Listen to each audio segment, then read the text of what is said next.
This is All India Radio. In the program Spotlight, now we bring you an interview with Chairman of the All India Council for Technical Education, Professor Anil D. Sahasrabudhe, on current issues in higher education. The interviewer is AIR Special Correspondent Mattu J.P. Singh. The UGC has revisited its earlier guidelines related to university examinations in view of the safety, career progression and placements of the students and their larger interest. UGC has decided that intermediate semester students will be evaluated based on internal assessment as per the earlier guidelines issued. Coming to JEE and NEET exams, new schedule of examinations has been announced. But sir, there is anxiety among students as to how these will be conducted and how will the evaluation be done. See, JEE examinations have been indirectly online mode itself because the questions are all objective type questions and students go to the centers in a proctored manner. Examination is held, each student sitting on an individual computer. So that being the case, the distance between the two computers are maintained as what we call often as social distancing, and increase the number of centers, because in a given center, if earlier 500 students were accommodated, we may have to accommodate only 250 of them, and therefore nearly double the centers are to be created. If you do this, I don't think there is any problem in the conduct of examination itself. Sir, we have been talking about online courses and now online teaching sessions have also started. And so while one has adapted to the situation, what further changes do you see in coming times in teaching methods, especially in view of corona pandemic? The online education in some other had started maybe 7-8 years ago, and in India it also picked up in a big way during about last 3 years through the opening up of Swayam portal and Swayam Prabha channels. But however, most of the institutions were not adopting it or not using it, and this pandemic has made everyone to rethink and start using it because there was no other choice or option left with them. Having learnt all of that, in the post-corona era, when the colleges will reopen in the full form, still online will have its own value in terms of getting the best faculties, lectures available at our doorsteps. Rather than depending on only our own college faculty or university faculty, I have an access to the best education possible anywhere in the world, at any time, from any other device. I think that is the power of technology which will be utilized. So you just spoke about Swayam portal, and if we also talk about model curriculum which can help students to provide the best fit to their choices or interests. So sir, how can these portals like Swayam help and provide support to the students? Swayam is a massive online open courses platform which has 4 quadrants. Unlike just one-way traffic of lecturing, which happens in terms of Swayam Prabha, which is nothing but a TV channel, where you can listen to or see the content, but if you want to ask a question, you don't have that opportunity. Whereas in a MOOCs platform with 4 quadrants, there are video-based lectures of the faculty members which you can watch and listen to. You have second quadrant wherein you have a lot of other material which is required for your learning, that is PDF files and other resources from where you can draw this information and knowledge. The third one is very important one is the blog. It's called as discussion forum, where a student can immediately, as soon as he looks at a particular video lecture, ask a query and an answer will come, not necessarily from the teacher who is teaching the course, but also from peers who are also co-learners. So some of the things will come from your own friends in terms of answers, and you find that this answer is not correct, the teacher who is coordinating the course can pitch in and he can correct that. That is like course correction. And the fourth one is the examination. So you can have examination which is online, which is based on objective type questions. You can also have different software which can be embedded later where proctored examination is possible. Therefore, it's a full package, almost like going to a classroom and doing your learning. So the platform such as Swayam offers that. And that is why UGC and AICTE in their regulations have allowed 20% of the credits of the university curriculum to be obtained via this medium. And during the pandemic, the success of online education being tasted, it is going to be possibly increased to as much as 40%. Sir, in today's situation, there are concerns regarding which courses should be done which can ensure better job specs for the students, and how can better synergy be achieved between education system and employment. Education, which is knowledge, is also to be coupled with a lot of skills. And some of the skills are soft skills and some skills are hard skills. And there are life skills. To engage students in all of this, some of them are required to be operated or given only in the form of face-to-face mode. Whereas large number of skills can be imparted, creating employability via a lot of tools and technologies which are already available. And many companies, including startups, have come out with artificial intelligence-based personalized learning tools. And MHRD and AICTE had invited proposals under this platform called National Educational Alliance for Technology. In brief, NEAT, N-E-A-T. So on this, many companies gave their products, evaluated them first round through a blind review, and then those who are onboarded, there is a fee which a student has to be paying in order to get that knowledge. But every 4 seat anyone takes from that particular company, 1 seat is to be given free for the deprived sections of the society. I think this has created huge number of opportunities, and there are more than about 50 such tools which will train students in the emerging areas like artificial intelligence, Internet of Things, machine learning, deep learning, robotics, 3D printing, blockchain, augmented reality, virtual reality. And in the process, students, both employability improves, but some of them themselves can create startups and create jobs. So if we talk about financial assistance for education, we are seeing that several bright students are feeling constrained because of lack of funds. Along with government assistance, what more can be done in this area?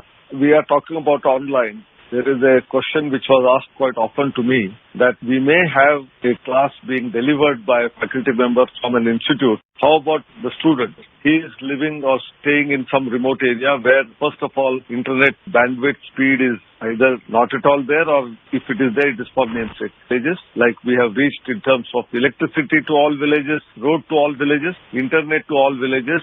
The next comes, you require whether it is laptop or PC or it is a smart mobile phone in order to access that education. And for this, there are multiple possibilities. Government can give it to very poor students. There are people like middle class, families who have multiple mobile phones lying idle after they have changed their mobile set. They can donate it to the libraries of the colleges and schools, who in turn can distribute to their poor students. And there are several IT companies who have come forward and said every year more than 500,000 computers are completely taken off, and then new computers are bought by them. And these computers are not bad, only they want the latest, and therefore they have changed them. So why can't they give? And they have committed that they will give. So this is one part of interaction between students and faculty is possible through different means. The next part which comes is in terms of the tuition fee and the scholarship.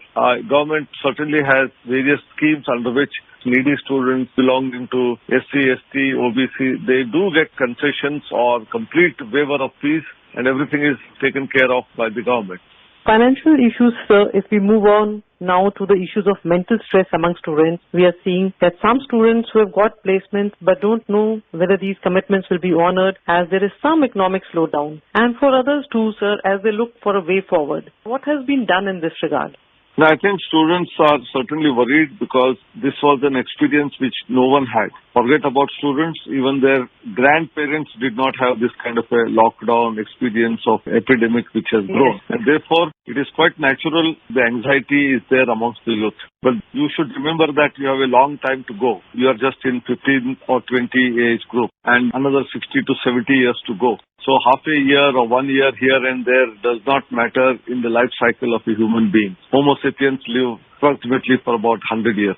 Secondly, many companies who had already conducted the placement interview and placement was offered, such companies may defer the placement offer. That means joining may be delayed. But I don't think any company will totally ignore the selection that they themselves have done, because they have already selected quality students. And those who have still not got the jobs, they also will get opportunity.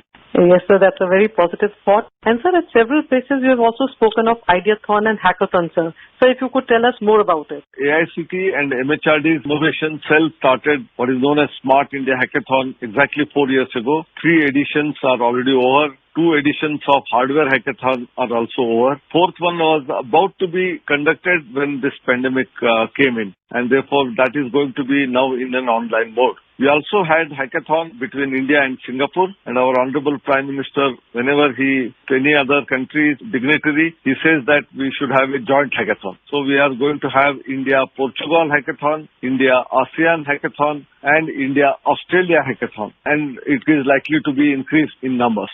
And we had a very interesting online hackathon which we did. The first one was called Ideathon. The ideas which can solve the problems during this pandemic, whether it is in terms of mask, whether it is in terms of ventilator, in terms of sanitizer, whether it is in terms of PPEs, how college students can develop all of this using their own workshop laboratory. That was the challenge. The next one was called Samadhan. That is how solution can be given to the common man who is affected by this pandemic. I think that was the second one. The third one is most significant, and that is between CSIR, AICTE, MHRD and the Prime Minister's office. We have had a launch which was launched by the Minister for Science and Technology and Minister for HRD just a week ago, and that hackathon is called Drug Discovery Hackathon. Many partners from industry whose software is useful in identifying the right kind of molecule which is likely to attack the virus and take care of it. Such kind of software are given free of cost for this particular hackathon. And also subsequently, after testing millions of such molecules which are likely, some of the prominent ones, and this is not just for COVID-19, but one's ecosystem for drug discovery, that students can also participate in a problem like drug discovery for unknown diseases. I think that is empowering for our young students to be confident. Sir, what are your views on innovation and reforms in examination system on one hand and evaluation methods on the other? Entire ecosystem has to be converted into an innovative ecosystem. Thankfully, India in the crisis, we were 81st and we have jumped several places and we have now come to the 52nd position. We often are always proud of what is known as Jugaad, but that is very temporary solution. But what is needed is holistic, innovative ecosystem to be developed in our country, and it should start by what you rightly said with the examination reforms. Rather than our question papers being based on rote learning, memory-based questions, how we engage our students in higher levels of learning, that is in terms of understanding the concept, application of that concept to the real practical world, analysis of data, synthesis of data, identifying a problem and finding a solution to the problem, being innovative, being creative, so that the product which is developed is going to be not only attractive and useful. So all of this should become part of the question papers. And this was not happening for a long time, and that is why AICTE has embarked upon examination reforms where we mandated that not more than 30% questions can be on the basis of memory, that is rote learning. Rest of them should be on the basis of higher levels of learning, which we often call it as Bloom's taxonomy. And several workshops for faculty have been already conducted in order to train faculty to set such question papers.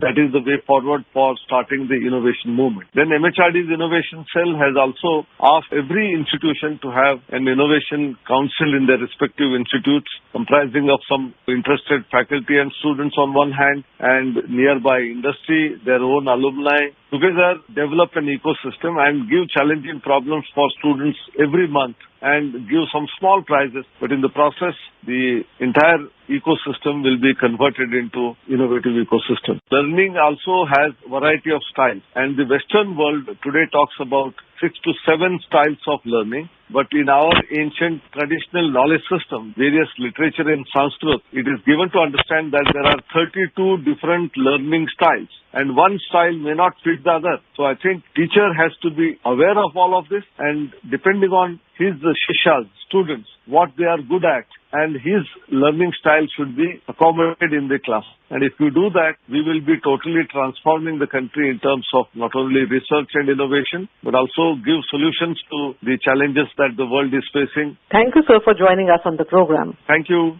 You are listening to an interview with Chairman of All India Council for Technical Education, Professor Anil D. Sahasrabudhe, on current issues in higher education. The interviewer was AIR Special Correspondent Mattu J.P. Singh. This program was produced and presented by the News Services Division of All India Radio. You can listen to it on a mobile app, News on AIR. This program is also available on our website, newsonair.com. You may email opinion about this program at airnsdtalks@gmail.com.